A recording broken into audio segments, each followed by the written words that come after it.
안녕하세요. 저는 딸 셋, 그리고 아들 하나 키우고 있는 40대 워킹맘입니다. 저를 모르시는 분들은 아이를 넷이나 키우면서 사회생활까지 한다고 하면 모두가 독하다고 하시더라고요. 네, 저 독한 것도 맞아요. 첫 아이를 낳고 저도 집에서 애 키우면서 살림만 했던 경력 단절까지 이겨냈으니까요. 주변을 보면 애들 어느 정도 다 키우고 엄마 손 별로 안 타기 시작하면 남편들이 돈 벌어오라고 밖으로 보내는 남편들 많다는 이야기 들었어요. 그리고 남편이랑 못 살겠지만 경제적으로 힘들어질 것 같아서 다 참고 사는 아내들 이야기도 많이 들었고, 저는 그런 분들에게 할 수 있다는 것을 보여주고 싶어 글을 적기로 마음먹었습니다. 갓 사회에 발을 내디뎠을 때 저는 고작 26살 먹은 사회 초년생이었어요. 지방 전문대 다니기 싫어서 재수도 하고 휴학도 하면서 시간 꽤 까먹었고, 결국 제 그릇이 작았는지 저는 지방 전문대 졸업하고 첫 취업을 중소기업 격리직으로 했습니다. 그리고 여기에서 빌어먹을 전 남편을 만났습니다. 저희는 나이 차이가 크게 났었는데 제 나이 26, 그리고 전 남편은 12살이나 많은 38, 모두가 말리는 연애였지만 전 남편은 나이가 조금 많지만 동안에 속한 호감형 외모를 가지고 있었어요. 무엇보다 말을 정말 재미있게 했어요. 그러다 보니 같이 이야기만 해도 자꾸 저는 웃음이 나왔고, 전 남편은 저에게 웃는 모습이 참 예쁘다고 계속 꼬셨어요. 원래 여자 꼬시기가 제일 쉽다고 그러잖아요. 어린 나이에 나와 다른 씀씀이를 가진 어른이 제가 좋다며 선물 공세를 펼치는데 어떤 여자가 안 좋아하겠어요? 금전적으로 여유가 넘치는 모습이 어쩌면 제가 속물로 보일 수 있겠지만 정말 마음에 들었습니다. 친정이 넉넉하지 못한 형편이라 항상 아끼고 사는 것이 몸에 박혀 있었는데, 이 남자와 함께 있으면 좀 욕심내도 괜찮을 것 같다고 생각했었거든요. 무엇보다 저한테 계속 예쁘다고 하는 사람한테 결국 눈길이 갔고 그렇게 연애를 시작했습니다. 전 남편은 홀어머니와 저보다 10살이나 많은 여동생이 한 명 있었고, 아무래도 노총각 아들이 마음에 걸렸던 시어머니는 결혼을 서둘렀으면 좋겠다고 했어요. 딱히 제가 더 어리다고 무시 안 하고 노총각 아들이 12살이나 어린 여자랑 결혼한다니까 처음에는 시어머니도 10살 많은 시누이도 저한테 정말 잘해주셨어요. 어른들이 그러죠.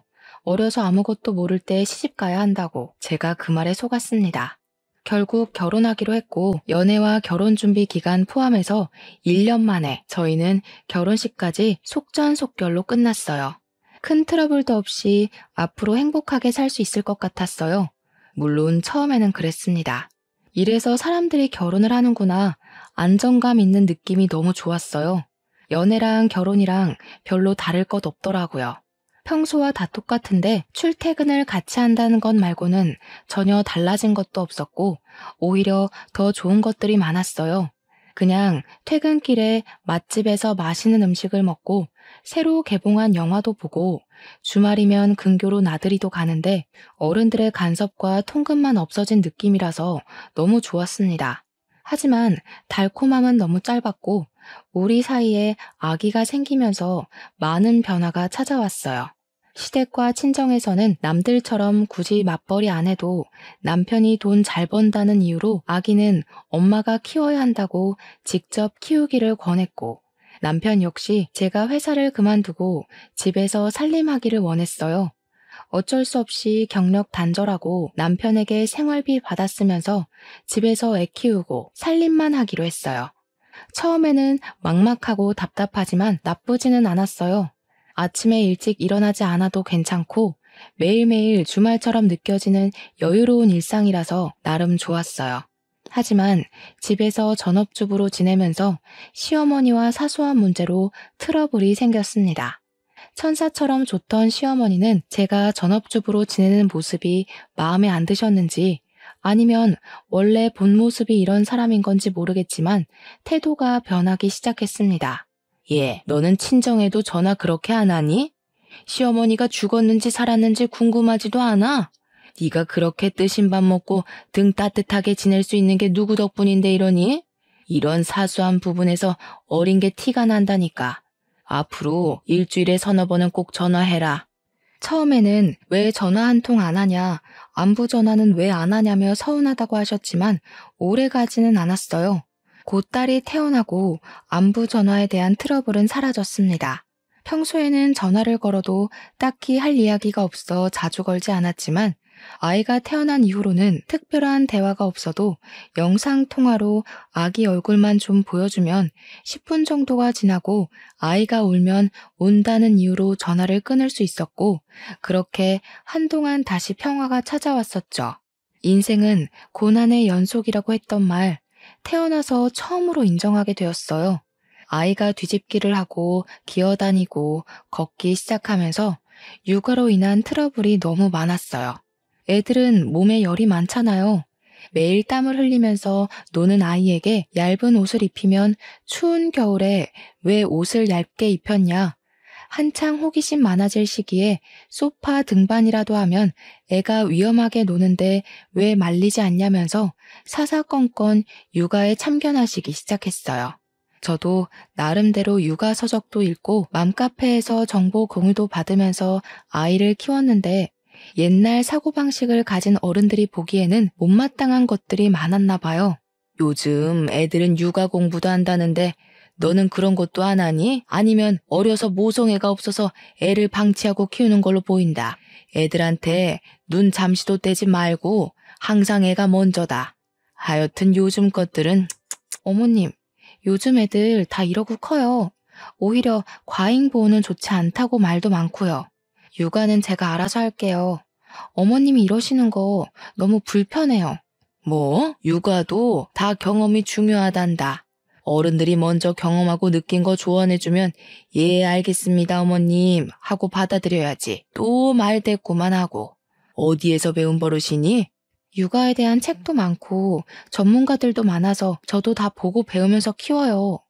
옛날 방식이 무조건 정답은 아니잖아요. 제가 알아서 키울게요. 그냥 안부 전화는 왜 안 하냐는 잔소리만 안 들었지 다른 이유로 사람 미치게 했어요. 그리고 더 힘들었던 것은 시어머니와 부딪히는 일이 많아지면서 남편에게 하소연하기 시작하였고 처음에는 우리 엄마 왜 저러는지 모르겠다고 자기 키울 때 안 그랬는데 왜 유난인지 모르겠다던 남편이 점점 저한테 질리기라도 했는지 변하기 시작했습니다. 어른이 말하면 고개 숙일 줄도 알아야지. 내가 계속 네 편 들었다고 따박따박 우리 엄마한테 자존심 세우는 거 좀 아니지 않냐? 결혼 초반이야. 네가 어리니까 사회성이 떨어져서 그런가 보다 하고 봐줬지. 1, 2년 됐으면 사회성 기를 때도 되지 않았냐? 언제는 어려서 좋다고 꼬셨으면서.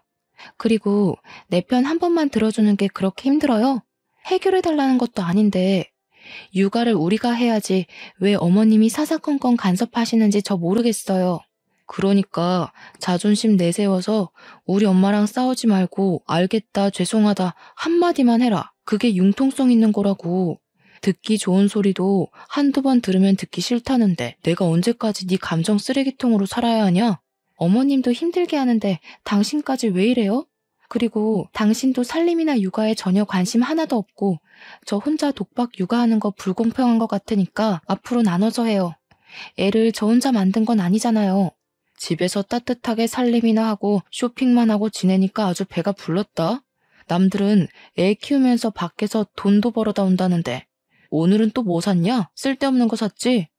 집에서 내가 주는 돈 받아서 쓰면서 매번 20만 원씩 장 보는 거 개념이 없는 거 아니냐? 애가 아직 사회의 쓴맛을 안 봐서 돈 아까운 줄 모르나? 앞으로 네 경제 개념 기를 겸 영수증 제출하고 꼬박꼬박 보고해라. 굳이 신용카드를 써서 남편 휴대전화에 카드 승인 내역이 날아가는데도 꼭 저한테 가계부 쓰라고 종용하고 용돈으로 산 개인적인 물건이나 장보고 쓴 금액까지 모두 눈앞에서 영수증 보여달라고 명령질까지 했습니다. 마트에서 음식 재료 사는 것도 영수증 하나하나 다 비교하면서 몸에도 안 좋은데 애들 간식이 꼭 필요하냐?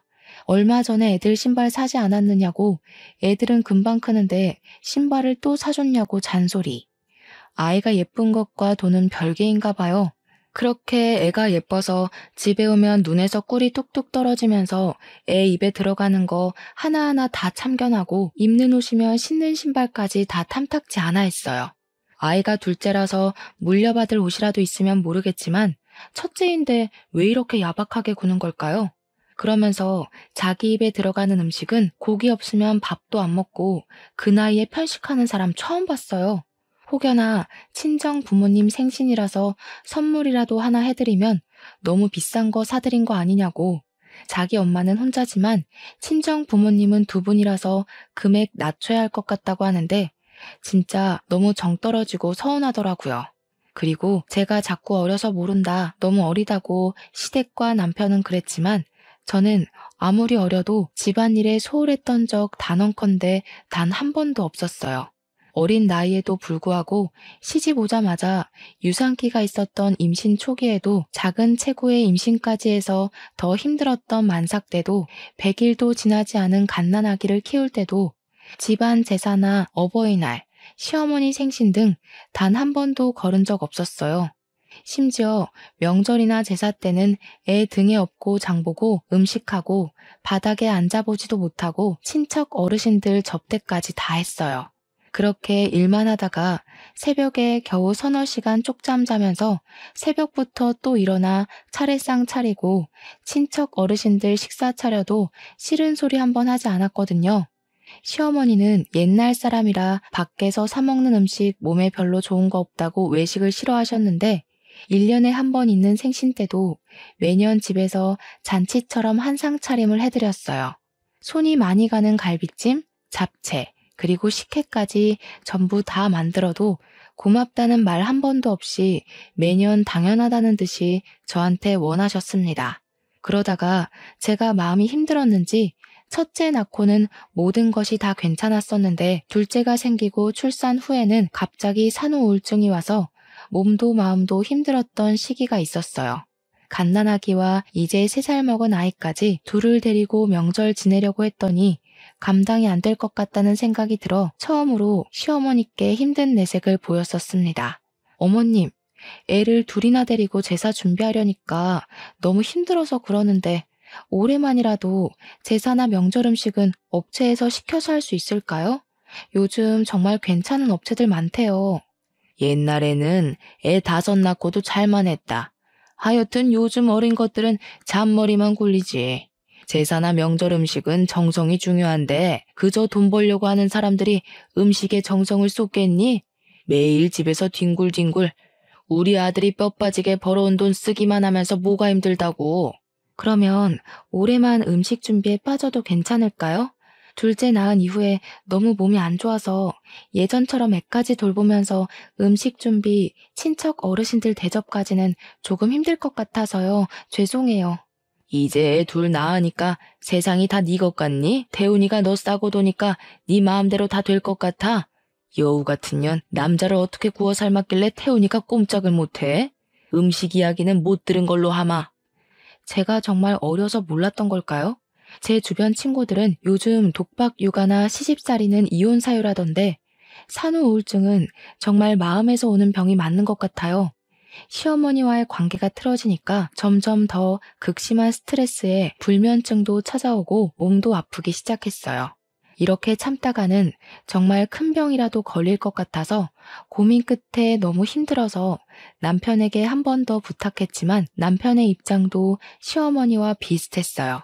여보, 둘째 낳고 몸이 너무 안 좋아서 그러는데 이번 제사 음식은 사서 지내자고 당신이 어머님께 말씀 한번 드릴 수 있어요?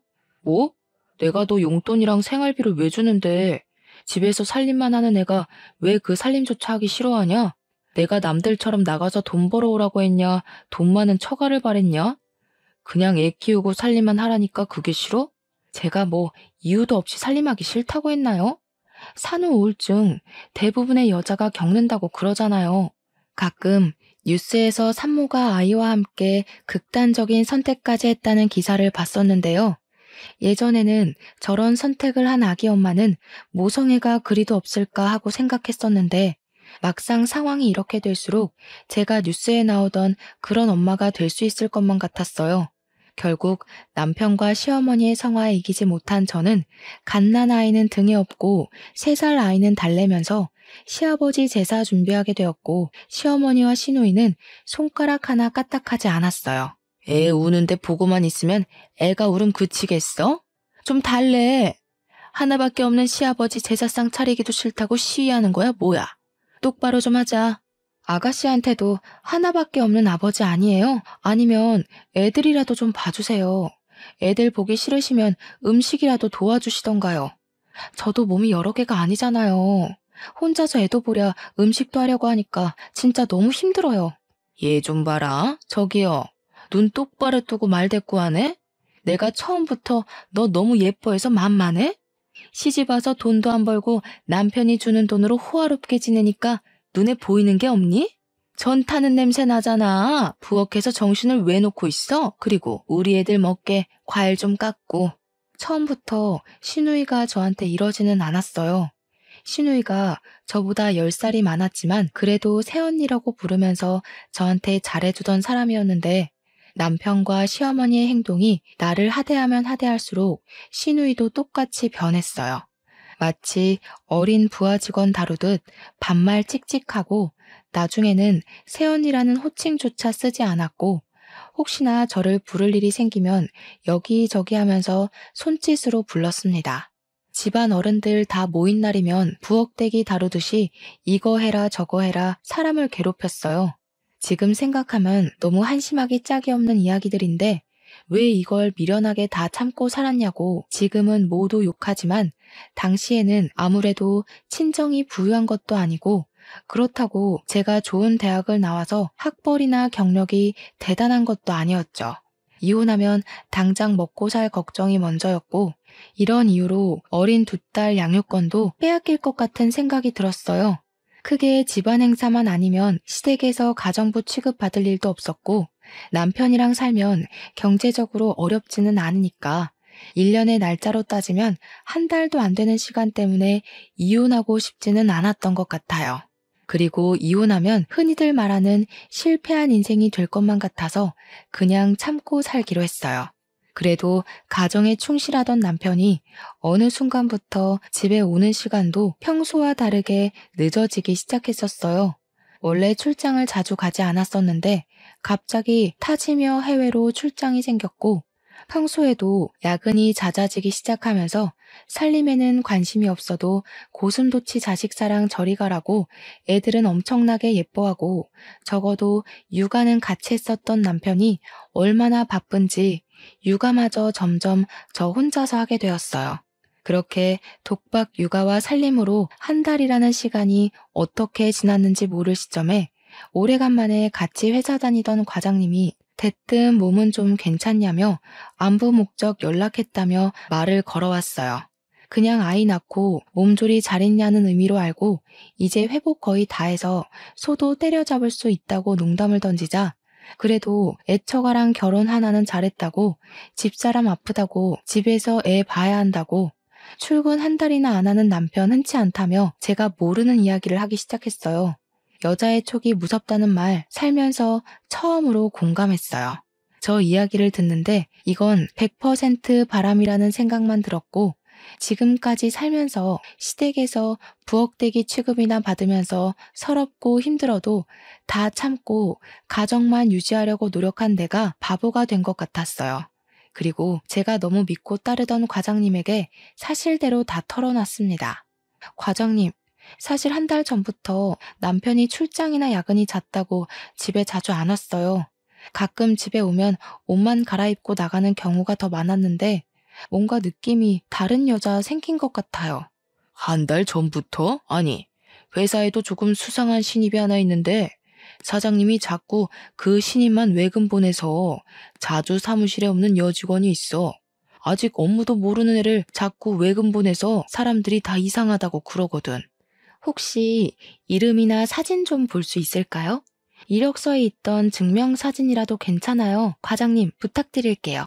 뒤이어 과장님이 문자로 보낸 사진은 그냥 어리고 예쁜 여자였어요. 나이는 이제 24. 저랑 비슷하게 대학교 졸업과 동시에 취업했다고 하더라고요. 오해가 있었을 거라고 아닐 거라고 생각하려고 노력해도 자꾸 의심은 커져만 갔어요. 마침 남편이 모처럼 집에 들어온 날이라 치킨을 먹고 싶은데 제 휴대전화 배터리가 없다며 배달 앱을 켜달라고 했습니다. 밥 다 먹고 이 시간에 무슨 치킨이냐고 잔소리는 조금 들었지만 옆에서 딸아이도 치킨 먹고 싶다니까 못 이기는 척 결국 잔금을 풀어서 주더라고요. 치킨 시키는 척 사진첩부터 열었더니 남편이랑 내연녀가 다정하게 찍은 사진들이 있었어요. 확대해서 보니 내연녀는 저번에 과장님이 보내준 회사 신입 여사원이랑 같은 사람이 맞았고 메신저까지 열어서 대화까지 보니 정말 정신이 나갈 것 같았어요. 벌써 보고 싶다. 이웃만 하면 너랑 같이 살겠다. 주말에 여행 가자. 사랑한다. 이런 메시지들이 많더라고요. 너무 화가 났지만 또 애들 얼굴만 보면 현실이 너무 막막해서 눈물이 날 것 같았어요. 무턱대고 이혼부터 하면 앞으로 애들 얼굴도 못 보고 경력 단절로 먹고 살기도 힘들 것 같아서 당분간 참고 지내면서 적어도 두 딸은 내가 키울 수 있는 능력을 키우겠다고 다짐했습니다. 사실 친정은 제가 어릴 때 의상실을 했었습니다. 모두 아시죠? 동네에서 제법 큰 의상실을 친정 부모님이 운영하였지만 기성복 시대가 열리면서 의상실들은 하나같이 다 망해서 사라졌어요. 친정 부모님은 그래도 업을 살리겠다고 세탁소와 옷수선을 하고 있고요. 저는 아이들을 키우면서 내가 할 수 있고 쉽게 배울 수 있는 것을 찾다가 애들은 어린이집 보내고 하루에 6시간씩 친정에 가서 아기 옷 만드는 것을 배웠어요. 당장 수익을 내고 싶은 욕심도 없었고 그냥 내 딸이 입으면 좋을 것 같은 옷들을 진짜 정성스럽게 만들어서 애들한테 입히고 예쁘게 사진도 찍어서 인터넷에 올렸습니다. 그러자 딸 가진 아기 엄마들한테 연락이 많이 왔고 구매를 희망하는 엄마들도 간혹 있어서 그렇게 조금씩 팔기 시작했습니다. 쇼를 한다, 쇼를 해. 그냥 집에서 애나 키울 것이지 쇼를 해라. 그렇게 팔아봤자 푼돈 아니냐? 하여튼 먹고 살만하니까 한가해서 이딴 거나 하지. 애들한테 소홀하기만 해라. 나 이번 주 출장이다. 저는 남편의 외도를 알면서도 1년이라는 시간 꾹 참고 버티면서 돈을 모으기 시작했어요. 노력은 배신 안 한다고 했었나요? 정말 묵묵히 일만 했더니 꾸준히 구매해준 엄마들이 생기고 맘카페에서 공동구매로 진행하면서 점점 사업이 커져갔습니다. 사려는 엄마들이 늘어나면서 대량 생산을 위해서 공장까지 계약해서 옷을 만들기 시작했어요. 정말 눈코 뜰 새 없이 너무 바쁜 시간을 보냈고 시어머니에게 안부 전화도 일주일 넘게 하지 못했어요. 시어머니 성격에 그냥 넘어가실 분이 아니었고 우리 집으로 찾아오셨어요. 너 요즘 친정에 갔다가 매일 이렇게 늦은 시간에 집에 오니? 우리 아들 돈 받아 처먹으면서 가정은 나 몰라라. 결혼하면 출가 외인인데 친정에 가 있는 시간이 너무 길다. 이럴 거면 나 너랑 우리 아들 결혼 안 시켰다. 네가 이따위로 행동하는 거 보면 내 속이 다 터지니까 그냥 이혼해라. 우리 아들 능력 좋아서 괜찮은 며느리 줄을 섰다. 그냥 잠깐 애들 어린이집에 간 시간에만 하는 거라서 가정에 소홀하지 않았어요. 그리고 잘 지내고 있는데 갑자기 이혼하라는 거 좀 듣기 거북하네요, 어머님. 저 되바라진 년이 입만 살아서 가정에 소홀하지 않다는 애가 시애미가 죽었는지 궁금하지도 않아? 꼭 이렇게 찾아오게 만들고 사업은 아무나 하는 줄 아는 게냐? 그냥 집에서 밥이나 하고 애나 키워라. 웃기지만 제 사업이 입소문을 타면서 점점 더 커질수록 남편 회사는 더 힘들어지고 있었습니다. 하지만 남편은 내연녀에게 푹 빠져서 제 사업에는 관심도 없었고 그저 푼돈이라고 확신하고 무시했어요. 그러다가 남편 회사가 어느 순간부터 일이 꼬이기 시작했고 주변 지인들에게 돈을 빌리기 시작했어요. 여자한테 빠져서 회사 일에 관심이 없으니 당연히 점점 더 회사는 어렵고 빚 갚을 날짜는 다가오는데 돈은 안 들어오고 빚을 빚으로 돌려막게 하면서 몇 개월 버티더니 결국 빚을 갚지 못해 부도가 났습니다. 회사랑 가지고 있던 땅을 전부 처분해도 3억이나 부족했고 결국 집을 팔아야 빚을 다 갚을 수 있었어요. 남편의 입장은 애들 키우려면 집은 있어야 한다고 지금 땅이란 집을 다 제 명의로 돌리고 위장 이혼하자고 하더군요. 당장이라도 가압류, 압류, 민사소송과 형사소송이 걸릴 수도 있다고 남은 재산을 다 제 명의로 돌리고 이혼했어요. 빚은 갚지도 않고 현금으로 2억 챙겨서 베트남으로 도망까지 갔습니다. 정말 웃긴 건 이 와중에도 내연녀를 데리고 갔더라고요. 그 여자 SNS는 온통 베트남에서 지내는 사진으로 도배가 된 상태고 전 남편은 오히려 한국에 있을 때보다 더 잘 지내는 것 같았어요. 저희는 시어머니에게 위장 이혼이라고 밝히면 어느 순간 소문이 날 수도 있을 것을 고려해 회사가 망했다느니 빚쟁이들한테 쫓기고 있다느니 그런 이야기는 하지 않고 남편이 베트남으로 장기 출장 갔다고만 했어요. 그렇게 3년이라는 시간 시댁에도 비밀로 하고 저는 묵묵히 혼자서 애들을 키우면서 지냈습니다. 꼴에 전 남편은 제 새끼라고 애들은 잘 지내냐, 애들 많이 컸겠다 하면서 보고 싶다고 사진 좀 보내라고 연락은 왔지만 베트남에서 살림 차리고 행복한 시간을 보내느라 제 생각은 안중에도 없는 것 같았어요. 왜냐하면 저에게 혼자 애들 키운다고 고생이 많다느니 미안하다는 말은 한 번도 하지 않았으니까요. 애들도 점점 아빠가 없다는 현실에 익숙해지고 점점 크면서 저와 셋이서 지내는 생활에 익숙해졌어요. 그리고 애들도 할머니가 엄마를 싫어한다는 것을 인지하면서 할머니 집에 가는 것을 좋아하지 않았고요. 이런 이유와 사업이 바빠지면서 정신이 없어 시댁의 발길을 끊었더니 또 시어머니의 폭언이 시작되었어요. 정말 3년 내내 육아며 살림, 사업 모든 것에 여전히 간섭이 심하셨고 심지어 저에게 자기 아들이 다른 여자랑 바람나서 사업 다 말아먹고 베트남으로 야반도주한 건 꿈에도 모르고 저를 무시하는 발언과 폭언으로 기죽이기만 하셨습니다. 가끔 정도가 지나친 날에는 시어머니에게 있는 그대로 털어내고 인연 끊고 싶었던 날도 많았어요. 사람들은 가끔 이해가 안 간다면서 시어머니에게 왜 비밀로 했냐고 하는데 시어머니 나이도 많으시고 그냥 며느리로서 마지막으로 해드릴 수 있는 배려라고 생각해서 그랬어요. 그렇게 예뻐하던 아들이 하루아침에 빚쟁이가 되어서 이혼하고 해외로 도피했다고 하면 큰 충격에 어떻게 되실 수도 있을 것 같았거든요. 네가 너무 뻣뻣하게 굴어서 우리 아들이 장기 출장 간 거 아니니? 살면서 한 번도 이렇게 길게 출장 나간 적이 없던 애다. 여자가 드세면 남자가 집 밖으로 겉도는 거다. 이게 다 매력이 없는 네 탓이다. 어머님, 요즘 그런 마인드로 사람들이랑 이야기 나누시면 욕 드세요. 그리고 태훈 씨는 사업자 출장 나갔는데 이게 왜 저랑 상관이 있는 걸까요? 좀 기분 나쁘네요. 이게 두고 보자 하니까 이제 잘 보일 남편이 옆에 없다고 말대꾸 하는 게냐? 너 그러다가 태훈이가 베트남에서 베트남 여자라도 만나서 돌아오면 그때도 이렇게 큰 소리 칠 수 있겠니?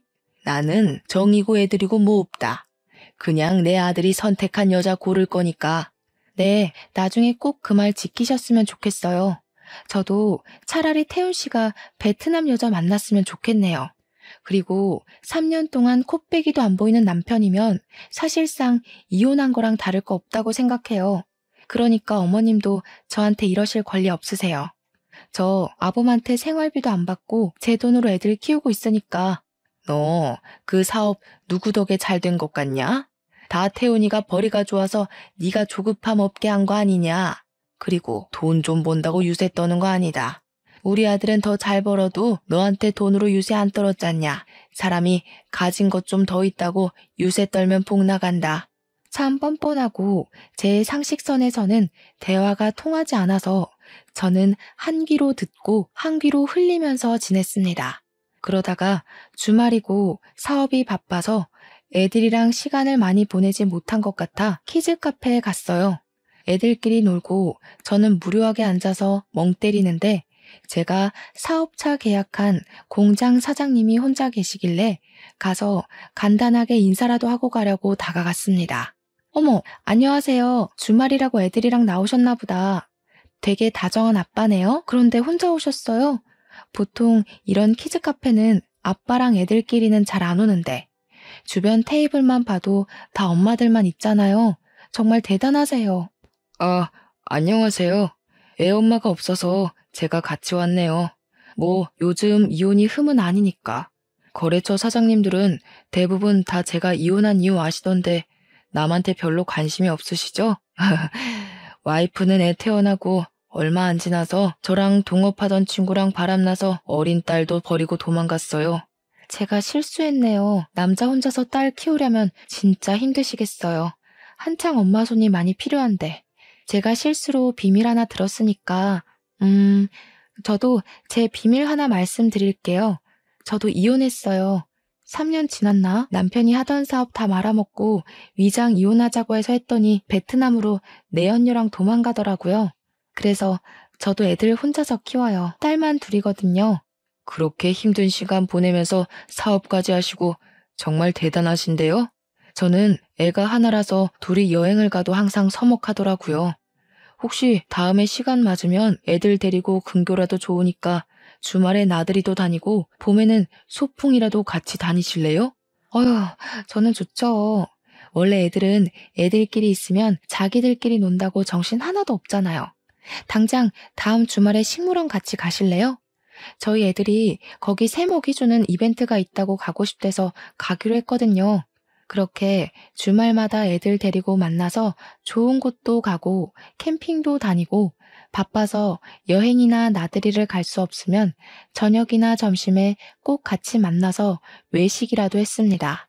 공장 사장님은 만나면 만날수록 정말 괜찮은 사람이었고 제 딸들에게도 아빠의 빈자리가 느껴지지 않을 정도로 잘해줬어요.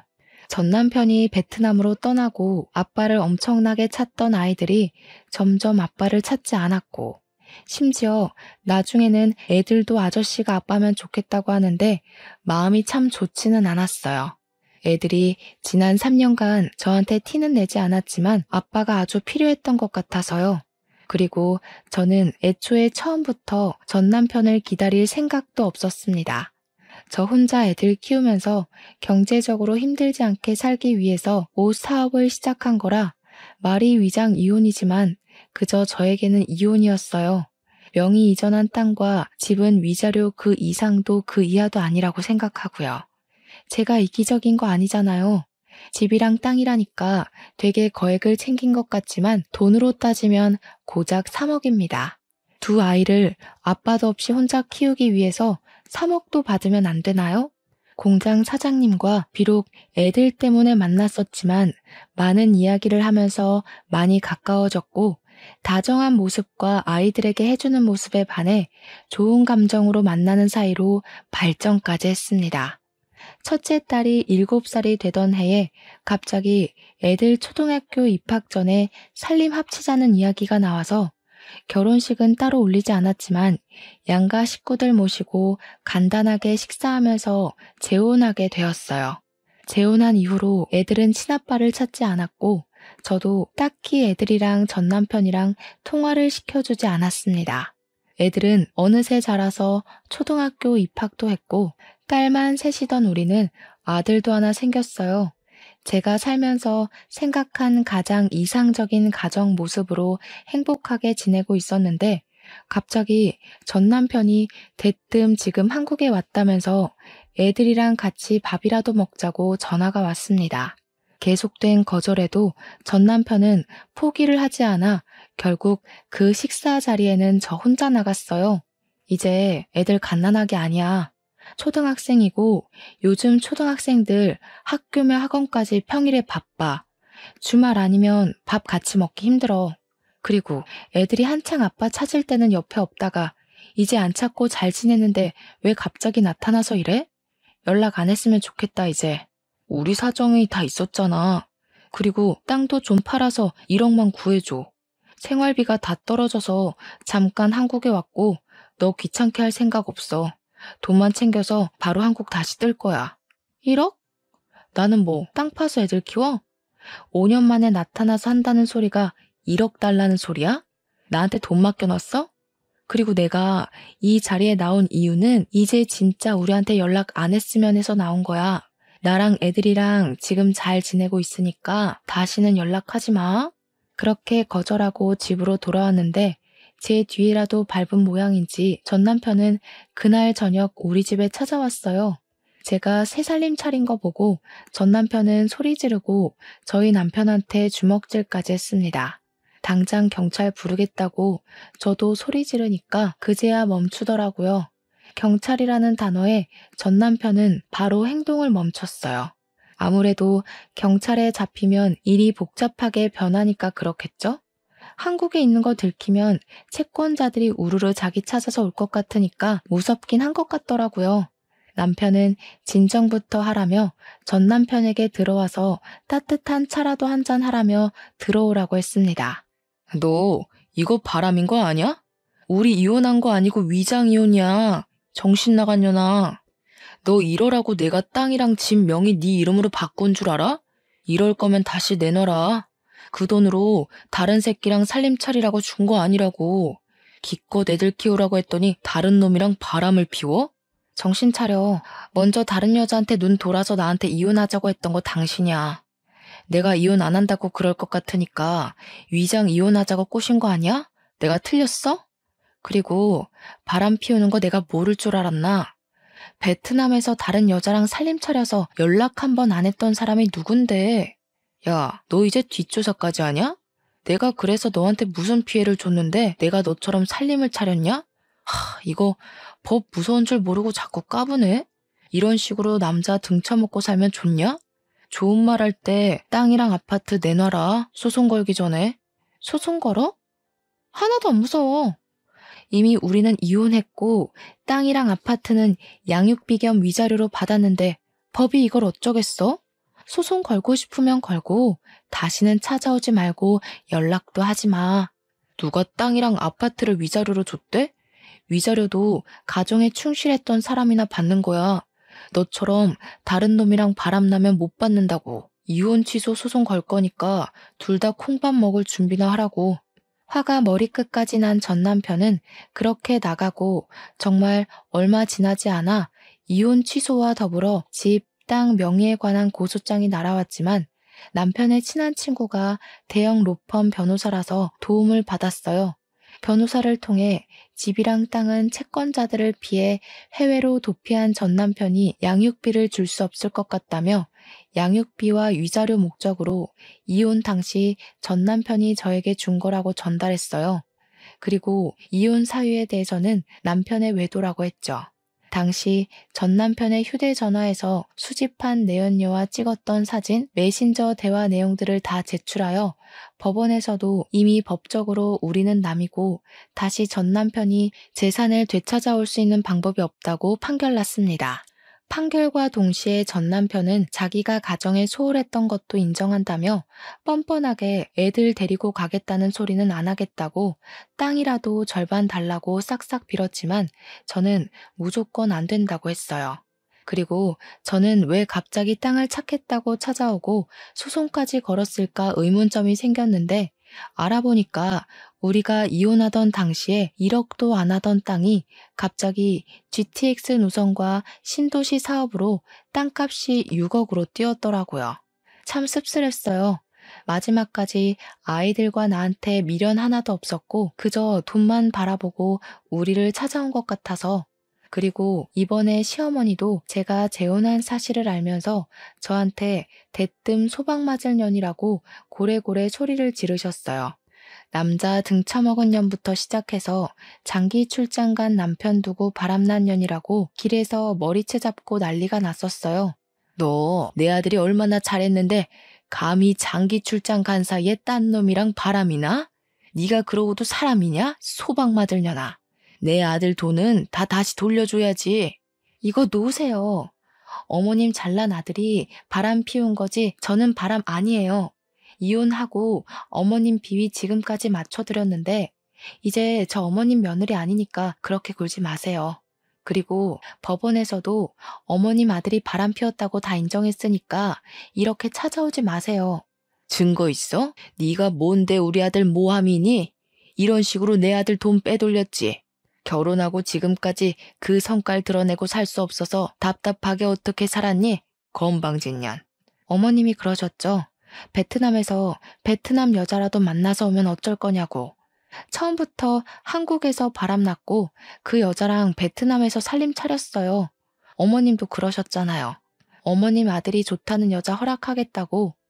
이미 답 나온 거 아닌가요? 다시는 연락하지 마세요. 뭐? 태훈이한테도 연락하지 말라고 하고 찾아오지 말라고 했다며? 자식과 부모 사이의 연을 네가 뭔데 마음대로 끊어? 애들 아빠는 그래도 태훈이다. 애들은 우리가 키우마. 지금 태훈 씨 채무자 신세라서 빚쟁이들한테 쫓기는데 무슨 애들을 키워요? 제가 다달이 양육비 달라고 안 하는 걸 감사하게 여기고 제발 귀찮게 하지 마세요. 아시겠어요? 이미 양육권도 법적으로 제가 가졌으니까요. 이렇게 시어머니의 그늘에서도 벗어날 수 있게 되었고 그동안 마음에 쌓였던 서러움들이 씻겨 내려갔어요. 이후로도 제발 아파트라도 달라고 연락은 왔지만 저는 줄 이유가 없는 것 같다고 딱 끊어냈고 전 남편은 수중에 있던 돈이 다 떨어지자 내연녀는 빚쟁이랑 살기 싫다면서 도망갔다고 들었어요. 집도 구할 수 없고 채무자 신세라서 취업도 어려우니 결국 시어머니 집에서 전 남편은 생활하고 있고 시어머니는 그렇게 자기 아들 능력 좋다고 저 무시하시더니 나이 80에 나이 많은 아들 뒷바라지하면서 살고 있다고 하더라고요. 저처럼 경력 단절로 집에서 남편이 주는 용돈으로 눈치 보면서 사시는 주부가 있다면 꼭 제 사연으로 용기 얻으셔서 제가 잘할 수 있는 일을 찾으셨으면 좋겠습니다. 그리고 혹시나 어린 나이에 결혼하거나 나이 차이가 크게 나는 남자와 결혼하려는 여성분이나 그런 딸을 가진 엄마라면 꼭 말려주세요. 저는 도시락 싸서 정말 쫓아다니면서 말리고 싶어요. 마지막으로 저는 살면서 정말 많은 사람을 만나야 사람 보는 눈이 길러진다는 거 믿게 되었어요. 비록 한 번의 실패는 있었지만 덕분에 지금은 정말 좋은 사람과 제가 생각하던 이상적인 가정을 이루고 행복하게 지내고 있습니다. 여러분들도 늘 행복하시고 길었던 제 사연 들어주셔서 정말로 감사합니다.